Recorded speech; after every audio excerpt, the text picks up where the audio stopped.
Paro will be facing off against Montana Love this weekend on the Devin Haney Regis Prograis fight card. It's gonna be a very good fight, very interesting fight. Uh, Paro was supposed to fight against Regis Prograis. He was offered a fight recently, but um, he had got an injury, which kind of backfired on things. And when he got healthy, he said recently that this was the fight that Eddie Hearn offered him, and he wanted to take whatever was available, and felt like he needed to just get in the ring because the injury kind of set him back on things, and he was trying to get a title. So just different things like that. Trying to put himself in a position for a title right now. Said he would like the Regis Prograis Devin Haney winner. Uh, as so has a few guys have said the same thing. Well, not not many people have said things as serious as he has, but it's gonna be a good match. I feel like he's coming in with an edge. So is Montana Love.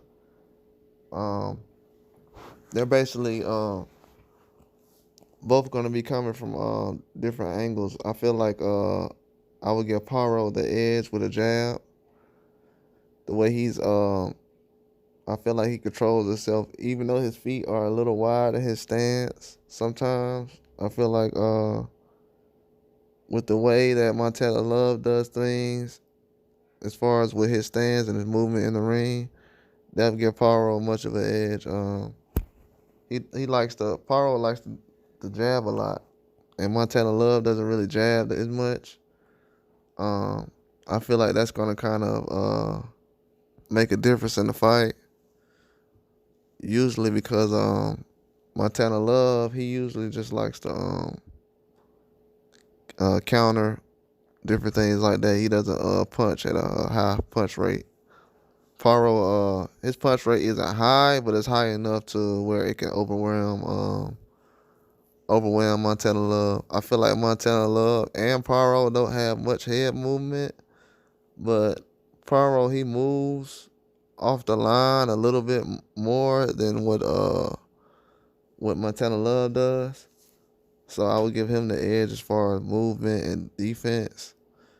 But I feel like Montana Love probably has more power, but he doesn't place his punches right. So at times when he can actually get a guy and catch him and knock him out, he doesn't place his punches in the exact position. In the exchanges, I feel like Montana Love will have an edge at certain points, but with fatigue coming in and different things like that, I don't give him the edge because I feel like usually throughout the fight he will his style will kind of decrease as the fight goes on with his stamina. He isn't kind of the same fighter as he is throughout the fight. He doesn't move around as much. Um, he doesn't fight off the back foot as much as Paro does. That's another thing I see. He's more of a front foot fighter. He will move around a little bit, but it's not going to be as much as far as a style or a strategy or anything. It just will be instincts.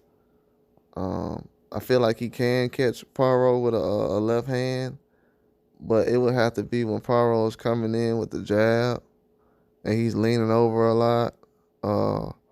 Paro is there to be hit at times, so you can catch him. I feel like this fight can be one punch away for either guy, but I just feel like Paro he'll be more in tune as far as with his jab. So I think Montana Love will still be trying to search for what he's gonna do. Like even before the fight starts, right? Paro already gonna have his game plan. I think Montana Love will still be trying to search for a game plan or switching between strategies during the fight, which will be a good thing, but it also can be a bad thing. So we'll just that's just something that I see before the fight starts. I feel like with Montana Love, one thing I say on Paro, he doesn't throw the right hand as much, but when he does, it does have a little power in it, or he can catch someone and drop them. So I feel like over the fight, if Martel Love's worried about the left hand or the hook that Paro has, he can some way get caught with the right hand uh, over the top. So especially like a check right. So I feel like definitely Martel Love will have to be on awareness for that over the rounds. But I feel like the fatigue will play a part in that. If he feels like, oh, I'm tired, I'm just trying to watch out for that one punch, and he forgets about uh where his hand placement is and different things like that. He drops his hands a lot. Paro, he doesn't really. His hands is already kind of dropped, so sometimes it's kind of easy to get your punch through. But usually, if he doesn't respect your power or something, he'll just kind of try to walk through the punches as far as trying to take a risk.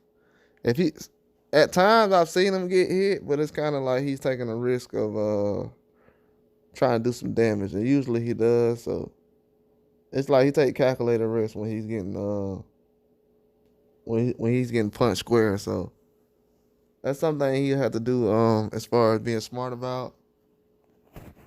I do feel like it'll be a knockdown in this fight. But I'll have but it can go to full.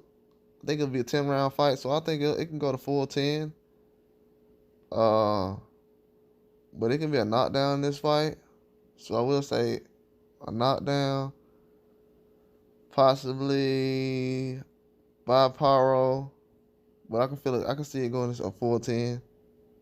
I'm going to lean towards a knockout, but I feel like Montel Love will try to fight through because he's not going to be able to rough him up and do certain things like he does with the other guys or try to be aggressive because um, Paro's not going to let him get that close.